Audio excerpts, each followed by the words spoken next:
우리 지난 한 주간도 또 하나님과 동행하고 또 하나님과 함께 또 잘 사셨죠? 아멘. 오늘은 우리 6장 1절부터 8절까지의 말씀을 본문으로요. 우리 계속해서 창세기의 말씀을 살펴보려고 합니다. 여러분, 우리는 왜 성경을 읽어야 될까요? 성경의 저자가 되시는 하나님은 왜 성경을 우리에게 주셨을까요? 요한복음 20장 31절은 이렇게 말씀합니다. 오직 이것을 기록함은 예수께서 하나님의 아들 그리스도이심을 믿게 하려 함이요 또 너희로 하여금 믿고 그 이름을 힘입어 생명을 얻게 하려 함이라. 예수님이 하나님의 아들이심을 믿게 하기 위해서, 또 그것을 믿고 그 예수님을 힘입어서 생명을 얻도록 하기 위해서 우리에게 성경을 주셨다고 말씀하고 있습니다. 디모데후서 3장 15절도 마찬가지예요. 성경은 능히 너로 하여금 그리스도 예수 안에 있는 믿음으로 말미암아 구원에 이르는 지혜가 있게 하느니라. 믿음으로 말미암아 구원에 이르는 그 지혜를 우리에게 알려주시기 위해서 성경이 기록되었다는 것이죠. 그래서 우리가 성경을 읽을 때 성경 안에서 하나님과 하나님의 아들 예수님이 누구신지, 또 그분으로 말미암은 생명, 구원을 주시기 위해서 우리에게 허락된 책이라는 것을 알아야 됩니다. 때문에요, 이 성경이 백과사전과 같이 모든 역사와 과학, 또 모든 것을 다 기록할 이유는 없습니다. 하나님이 누구신지를 알려주기 위해서, 그분을 믿는 믿음이 무엇인지를 알려주기 위해서, 그래서 구원을 얻고 생명을 주시기 위해서 기록했다는 것이죠. 그 목적에 맞게 우리가 성경을 읽어야 됩니다. 그래서 말씀을 읽을 때 꼭 기억해야 되는 질문이 세 가지가 있습니다. 첫 번째는 이 말씀 속에서 하나님 혹은 예수님은 어떤 분이신가? 두 번째, 인간이 나오죠. 그 인간은 누구이고 인간은 어떤 존재인가? 세 번째는 나에게 적용하는 겁니다. 나는 이 말씀 앞에서 어떻게 살아야 할 것인가? 오늘 이 6장 1절부터 8절까지도 이 세 가지 질문에 보시면서 우리가 말씀을 읽으면 좋을 것 같습니다. 사람이 번성했지만 그 번성의 이면에 어떤 영적인 현실이 있었는지, 또 하나님은 그것을 어떻게 보셨는지, 하나님의 마음은 무엇이었는지, 그리고 하나님이 어떤 사람에게 은혜를 주시는지, 이것이 오늘 본문에 나와 있습니다. 우리가 첫 번째 생각해 볼 것은요, 여러분, 하나님 없는 번성은 축복이 아니라 타락이라는 사실입니다. 본문 1절이 이렇게 시작되고 있죠. 사람이 땅 위에 번성하기 시작할 때에 그들에게서 딸들이 나니. 사람이 땅 위에 번성하고 있습니다. 이 번성하다라고 하는 단어는 가득하다, 많다, 풍성하다 이런 의미를 가지고 있어요. 그럼 땅 위에 사람들이 번성하는 것은 좋은 것이죠. 겉으로 보기에는 축복처럼 보입니다. 창세기 1장에서 명하셨던 생육하고 번성하라고 하는 그 말씀이 성취되는 것처럼 보입니다. 그러나 번성하여서 땅에 충만하는 것만이 하나님의 계획의 전부는 아니었어요. 그럼 땅에 충만하여서 땅을 다스려야 될 책임이 인간에게 있었습니다. 어떻게 다스립니까? 하나님의 말씀대로 이 땅에 하나님의 대리인이 되어서 이 땅을 하나님의 뜻대로 관리하고 하나님의 뜻대로 다스려서 하나님의 뜻이 이 땅 가운데 펼쳐질 수 있도록, 그 뜻이 하늘에서 이루어진 것처럼 이 땅 가운데도 이루어질 수 있도록 통치해야 될 사명이 모든 인간에게 있다는 거예요. 그래서 이 번성은 번성 자체로 중요한 것이 아니라 번성하되 하나님과 함께 번성하는 것, 그리고 하나님께 순종하는 가운데 번성이 이루어져야 하는 겁니다. 그러나 안타깝게도 이 노아 시대의 번성의 이면에는 다른 현실들이 숨겨져 있습니다. 그것을 2절에 지적하고 있어요. 하나님의 아들들이 사람의 딸들의 아름다움을 보고 자기들이 좋아하는 모든 여자를 아내로 삼는지라. 여기서 이 하나님의 아들들에 대해서 여러 가지 천사의 존재다, 아니면 당시의 왕이나 어떤 힘 있는 그 족장의 존재다, 이런 견해들도 있지만, 전통적으로는 이 하나님의 아들들은 셋의 후손, 즉 하나님의 이름을 불러서 하나님의 이름을 부르고 예배하던 자들을 가리킵니다. 반대로 사람의 딸들은요, 하나님을 떠나서 하나님 없이 살아갔던 가인의 후손들을 가리켜요. 여러분, 하나님의 아들들과 사람의 딸들이, 즉 셋의 후손들이 가인의 후손들과 결혼을 하게 되는데, 문제는 그 결혼 자체에 있는 것이 아니라 결혼의 방식과 결혼의 동기, 그리고 영적인 무분별함에 문제가 있습니다. 여러분 2절을 보시면 여러분 히브리어 어순으로 보면 이렇습니다. 하나님의 아들들이 보았다. 사람의 딸들의 아름다움을. 그들은 좋아하는 모든 여자를 아내로 삼았다. 여기 보시면 보았다, 아름다움을, 그리고 삼았다, 이렇게 진행되고 있는 것을 보게 됩니다. 이 보고, 이 라라고 하는 거, 그 보니까 아름다움을 보았다는 거예요. 아름다움은 토부, 하나님께 쓰여서는 선한 것인데 이 사람에게 쓰였을 때는 그들의 매력을 봤다는 겁니다. 그리고 아내를 삼았다, 취했다, 라카흐라고 하는 단어인데요. 보고 아름다워 보여서 취했다. 여러분 이 패턴 어디서 본 적이 있지 않으십니까? 창세기 3장 6절입니다. 여자가 그 나무를 본즉 먹음직도 하고라고 되어 있는데 그 하고에 이 토브라고 하는 단어가 쓰여 있어요. 나무를 보았을 때 좋아 보이고 보암직도 하고 지혜롭게 할 만큼 탐스럽기도 한 나무인 것을 보고 그 열매를 어떻게 했다고요? 따먹었다고요. 취했다고요. 여러분 그러면서 죄가 이 땅 가운데 들어오게 되었죠. 보고 탐해서 취하는 게 죄입니다. 그런데 6장에서도 하나님의 아들들이 3장과 똑같이 보고 아름다워서 취했다라고 그렇게 이야기를 하고 있습니다. 다윗도 범죄할 때 그렇게 범죄했잖아요. 왕궁 지붕에서 거닐다가 그곳에서 한 여인이 목욕하는 것을 보죠. 그것이 우리아의 아내 밧세바였잖아요. 그 여인의 아름다움이 매우 아름다움으로 보고 아름다움을 봤다는 거예요. 그리고 그녀가 누구인지를 알아보고 햇사람 우리아의 아내 밧세바라고 하는 것을 알았음에도 불구하고 그 여인을 데려오게 해서 동침함으로 간음하고 또 이후에 살인하고 그것이 나중에 또 가정에 여러 가지 문제로 발생하는 것들을 보게 되어집니다. 이것이 죄가 들어온 경위인데 6장에서 하나님의 아들들도 똑같이 행하고 있었다는 겁니다. 그리고 하나님의 아들들이 어떻게 취했는가? 자기들이 좋아하는 모든 여자를 아내로 삼았대요. 한 남자가 한 여자를 만나서 둘이 한 몸을 이루는 것이 하나님이 허락하신 결혼인데 이 시대에 누구든지 매력이 있다 싶으면 모든 여자를 무분별하게 아내로 삼는 겁니다. 왜요? 번성케 하기 위해서. 번성케 한다는 그 목적 하에서 하나님의 말씀과 창조 질서를 위배해도 괜찮다고 하는 그 생각이 가인의 후손들, 라멕이 두 아내를 얻을 때 가인의 후손들에게만 있었던 것이 아니라 오늘 하나님의 아들들, 영적인 존재들, 소위 믿음이 있다고 하는 사람들에게 들어왔다는 겁니다. 여러분 그렇게 하나님의 아들이 사람의 딸들과 결혼한 결과는 어떠했습니까? 4절에 보시면 당시에 그 땅에 네피림이라 불리는 족속이 있었으며 그 후에도 있었는데 그들은 하나님의 아들들이 사람의 딸들에게 가서 낳은 자들이었습니다. 그들은 옛날부터 용사들이었습니다. 제가 우리말 성경으로 읽어드렸는데요. 여러분 하나님의 아들과 사람의 딸들이 결혼한 결과 번성하기 시작하는 거예요. 그들에게서 낳은 자들이 있었는데 네피림이래요. 여러분 이것이 네피림의 특징이 무엇이냐? 그들은 옛날부터 용사였다는 겁니다. 개역개정에는 고대에 명성이 있는 사람들이었더라. 그 자녀들이 태어났는데 용사들이 태어나고요.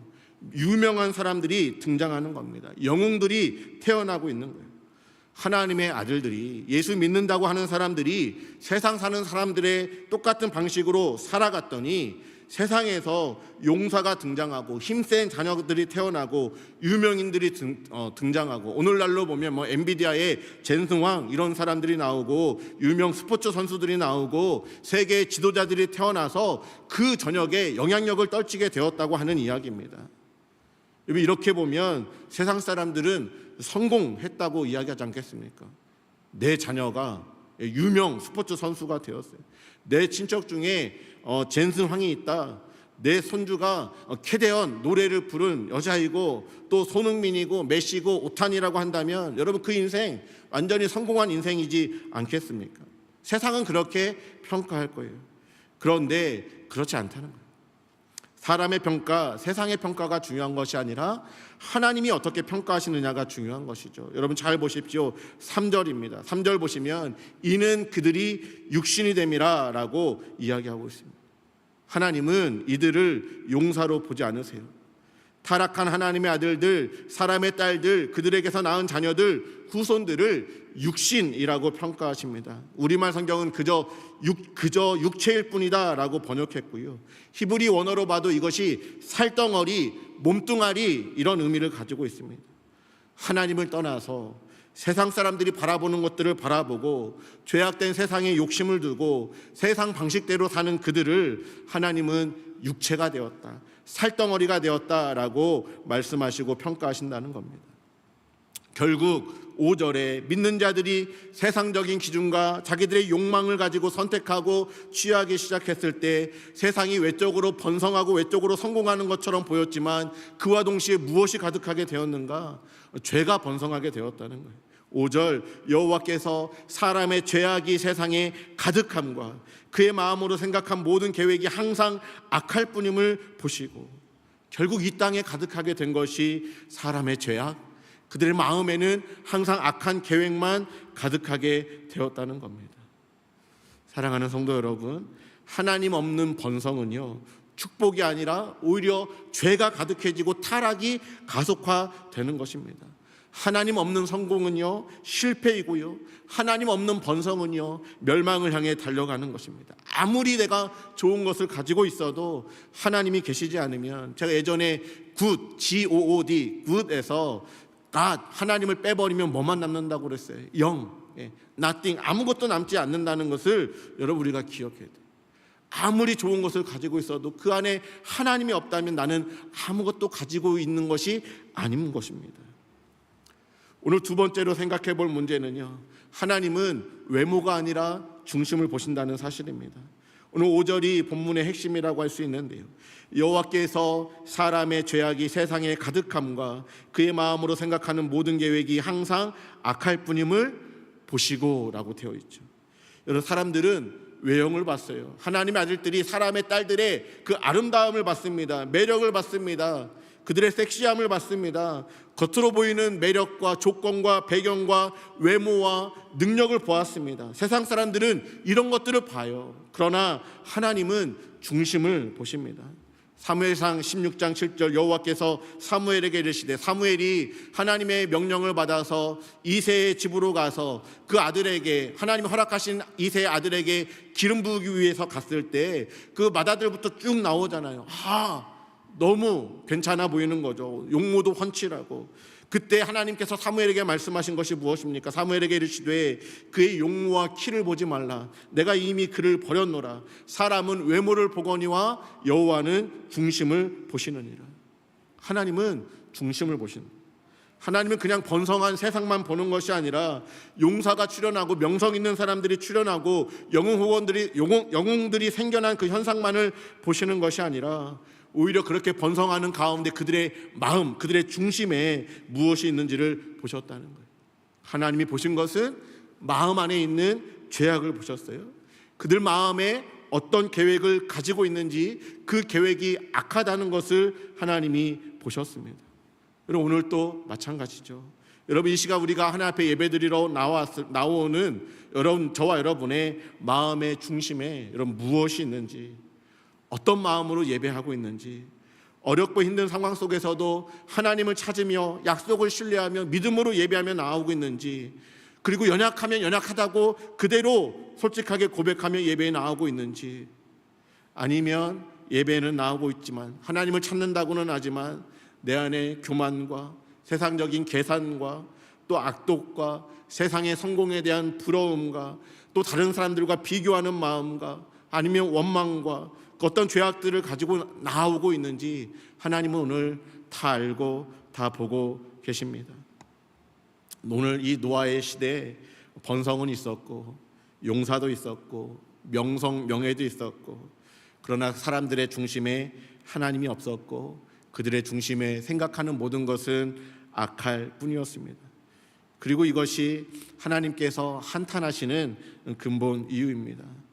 하나님 어떻게 말씀하십니까? 3절입니다. 여호와께서 이르시되 나의 영이 영원히 사람과 함께하지 아니하리니. 하나님이요, 더 이상 사람들과 함께하지 않겠다고 말씀하십니다. 여러분, 이것이 가장 무서운 심판이에요. 사실은 노아의 홍수보다 더 무서운 심판이 바로 이겁니다. 하나님의 영이 떠나가는 것, 하나님의 임재가 사라지는 것. 여러분, 그것보다 무서운 것은 없는 거예요. 여러분, 창세기 1장에 이 세상이 창조되기 전에 땅이 혼돈하고 공허하고 흑암이 깊음 위에 있을 그때에도요, 하나님의 영이 수면 위에 계셨었습니다. 4장에 가인이 동생 아벨을 죽였을 때에도 하나님이 가인을 떠나지 않으시겠다고 말씀해 주셨어요. 가인이 떠났지 하나님이 가인을 떠나신 게 아니었습니다. 그런데 오늘 하나님의 아들들, 믿음이 있다고 하는 사람들이 그들의 중심에 하나님이 아니라 세상의 것들로 가득 찼을 때, 죄악으로 가득했을 때 하나님은 더 이상 그들과 함께하지 않겠다 말씀하십니다. 로마서 1장은 이것을 내버려 두심이라고 이야기하고 있어요. 24절, 그러므로 하나님께서 그들을 마음의 정욕대로 더러움에 내버려 두사 그들의 몸을 서로 욕되게 하게 하셨으니, 28절도 또한 그들이 마음에 하나님 두기를 싫어하며 하나님께서 그들을 그 상실한 마음대로 내버려 두사 합당하지 못한 일을 하게 하셨으니, 그러면서 29절부터 그 모든 죄의 목록들이 다 나오게 됩니다. 인간이 하나님 두기를 싫어하실 때 하나님이 그들을 떠나서 그들이 그렇게 살도록 내버려 두시는 것, 번성하고는 있는지 모르겠지만 하나님이 내버려 두고 있다면 여러분, 그것이 가장 무서운 심판입니다. 이것을 기억하셔야 돼요. 다시 한번 말씀드립니다. 아무리 좋은 것이 있어도 거기에서 하나님이 빠져버리면 아무것도 남지 않습니다.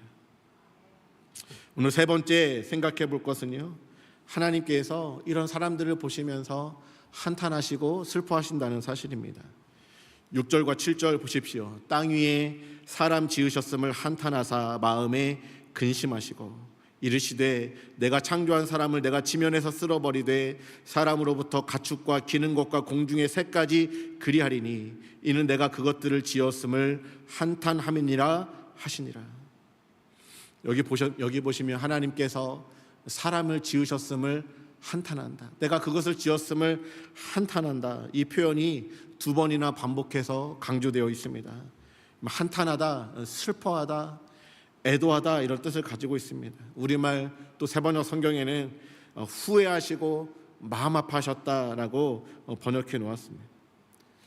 왜 하나님께서 한탄하시고, 왜 하나님께서 슬퍼하시고, 왜 하나님께서 여러분 마음 아파하실까요? 왜 그러실까요? 사랑하기 때문에 그렇습니다. 사랑하니까 그 자녀가 잘못된 일로 가는 것들을 볼 때 아파하고 슬퍼하는 것이죠. 부모가 자녀가 잘못된 길로 가면 내가 쟤를 심판해야 되겠다, 이 생각이 먼저 찾아오는 것이 아니라 먼저 슬퍼하잖아요. 애통하잖아요. 가슴이 아프잖아요. 메어오잖아요. 하나님도 그랬다는 겁니다. 하나님이 처음 인간을 지으실 때 기뻐하셨죠. 보시기에 심히 좋았다고 말씀하셨죠. 그런데 그 인간이 하나님을 떠나서 죄 가운데 빠진 그 모습을 보면서 하나님이 내버려 두시기는 하시지만 그 마음은 아파하고 계시다는 사실입니다. 그리고 돌아오기를 또 기다리고 또 기다리세요. 6장 3절 하반절에 보시면 그러나 그들의 날은 120년이 되리라 하시니라. 이 120년에 대해서 두 가지 해석이 존재하는데요, 하나는 인생의 날수가 120년이 되었다는 견해입니다. 실제로 노아 홍수가 지나고 나서 인간의 수명이 홍수 이전에 800세, 900세 살던 것에 비해 급격하게 줄어들죠. 평균으로 보면 한 120세 정도 살았던 것 같아요. 오늘도 120세를 넘기기 어려운 시대를 살아가고 있습니다. 또 이 120년에 대한 다른 해석은 이때로부터 120년 후에 하나님께서 홍수를 허락하셨다는 겁니다. 실제로 그랬습니다. 어떤 주장이 되었든지 간에 여러분, 하나님이 120년 동안의 그 심판을 유보하고 계시는 거예요. 왜 유보하시는가? 인간으로 하여금 회개하고 돌이킬 수 있는 기회를 주시면서 여러분 기다리고 또 기다리시는 거예요. 하나님께서 왜 오늘 우리의 생명을 빨리 취해가지 않으실까? 회개하고 돌이킬 수 있게끔 기다리고 또 기다려 주시는 겁니다. 그러는 동안 하나님은 이 세상을 바라보시면서 또 자기 백성을 바라보시면서 자기 백성을 향해서 탄식의 눈물, 또 슬픔의 눈물을 하나님의 가슴에 120년 동안 채워놓는 것 같아요. 어쩌면 120년이 아니라 이 가인의 시대 때부터 시작해서 아담의 시대로부터 해서 하나님은 계속해서 이 눈물을 자기의 마음에 담아놓으셨는지 모르겠습니다. 그리고 그 슬픔이 쌓이고 쌓였을 때 기다리고 기다리시다가 더 이상 그 땅에 정말로 소망이 없게 되었을 때 하나님은 심판하세요. 노아의 홍수는 어쩌면 이 땅을 바라보시면서 애통해 하셨던 하나님의 눈물이, 하나님의 심판의 눈물이 우리 가운데, 이 땅 가운데 쏟아진 것이라고 할 수 있겠습니다. 그러나 우리가 여기서 한 가지 더 생각할 것이 있죠. 하나님께서 여러분 나중에는 이 슬픔을 결국 어디에다 쏟아내셨냐는 겁니다. 여러분 우리의 죄를 향한 그 한탄을, 우리가 받아야 될 그 진노의 심판을 하나님이 어디에다 쏟으셨어요? 자기 아들 예수님에게 쏟으셨습니다. 예수님의 십자가에서 하나님의 슬픔이, 하나님의 고통이, 하나님의 탄식이, 하나님의 진노가 다 쏟아져 내려나왔습니다. 그 슬픔이 너무 중해서, 그 진노가 너무 무서워서 예수님께서 십자가를 지시고 돌아가셨을 때 결국 땅이 진동하고 무덤의 문이 열리고 지진이 나고 했던 그런 역사가 있었던 것을 또한 우리가 알고 있습니다. 그럼에도 인간들은 인간이 아니라, 그럼에도 우리는 어떻게 했는가? 예수님의 십자가 앞에서 예수님을 십자가에 못 박으소서, 예수님을 십자가에 못 박으소서, 여러분 그렇게 외친 것이 아니었습니까? 말씀 묵상하다가 옛날 복음성가 중에 이 찬양이 생각났습니다. 가사가 이래요. 우리의 어두운 눈이 그를 미워했고 우리의 캄캄한 마음이 그를 몰랐으며 우리의 무지한 채찍질로 그를 내리쳤고 우리의 악독한 혀가 그를 정죄했으며 우리의 폭력의 손길이 그 몸 멍들게 때렸으며 살인자의 본받아 우리는 그를 찔렀소. 하나님은 너무 안타까워하시고 너무 애통해하셔서 그 아들 예수님을 이 땅 가운데 보내셔서 결국에는 우리를 살리셔야 했기에, 우리에게 은혜 베푸셔야 했기에 십자가에 달려 돌아가시게 죽게 하셨는데, 사람들은 그 예수님을 미워하고 정죄하고 조롱하고 채찍질하고 혀로 조롱하고